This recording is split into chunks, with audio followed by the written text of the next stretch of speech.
Hello guys, good morning, welcome to my Mamun blogs. তো আজকে সবার ফার্স্টে মর্নিং ওয়াক করে আর সকালের বেলা যা কাজ থাকে সব কাজটা শেষ করে এখন আমি চলে এলাম আমার হাজব্যান্ডের জন্য কিছু শপিং করার আছে ওর বার্থডের জন্য। তো এসে পড়েছি দোকানে। তো বার্থডের জন্য বেলুন আর এদিকে ঘর সাজানোর জন্য ডেকোরেশনে যা যা লাগে সমস্ত সব নিয়ে নিলাম, আর ওর জন্য গিফটও নিয়েছি। আর এখানে অনেক কিছু কালেকশন আছে, প্রায় আমি এখান থেকেই সব কিছু নিয়ে যাই। আর এদিকে আমি ঘরে এসে এদিকে রান্নার জন্য চিকেন আর এদিকে বসিয়েছি ফ্রাইড রাইস বানাবো।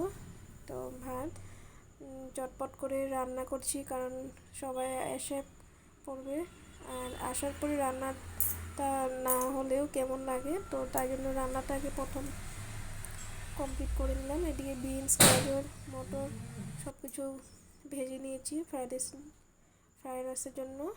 আর প্রায় আমার ফ্রাইড রাইস প্রিপারেশন কমপ্লিট হয়েছে। আর এদিকে আমার হয়ে গেছে ফ্রাইড রাইস। আমার হাজব্যান্ড খুব ভালোবাসে, বলছে ফ্রাইড রাইসটাই বানাও। আমি বলছিলাম যে বিরিয়ানি বানাবো, তো ওর জন্য যখন আমাকে বলছি যে বানানোর জন্য, তো আমি আর মানা করবো না কারণ ওর বার্থডে স্পেশাল, তার জন্য ও যেটা বলেছে জিজি রান্না করতে সেটাই আজকে রান্না করেছি। আর এদিকে চিকেনও প্রায় হয়ে গেছে, চিকেনটাও একসাথে বসিয়ে দিয়েছিলাম। চিকেনও হয়ে গেছে, আর এদিকে প্রায় একজন একজন করে এসেছে এখন। আর বানাবো, ডাল বানিয়েছি আর মিষ্টি কুমড়ো বড়া করলাম। মিষ্টি কুমড়োর বড়ার সাথে ডালটা খুব ভালো, আর মাংস, ফ্রাইড রাইস, বাস আর মিষ্টি ছিল।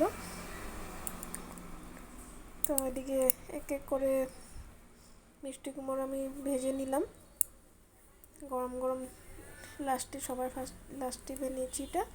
আর এদিকে কিছুটা সিম্পল করে আমি একটু ঘরটা সাজিয়ে নিয়েছি। ও তো মানা করছে, আমি বলছি কেন, আমার তো ভালো লাগে এগুলো করতে, তুমি কেন ভালো লাগে না বলছো? আমার তো খুব ভালো লাগে। ও খুব লজ্জা করছিল, কি বলবো তোমাদেরকে। তো এদিকে কেক কাটা হয়ে গেছে, এদিকে সবাই কেকে ক্রিম লাগে, এদিকে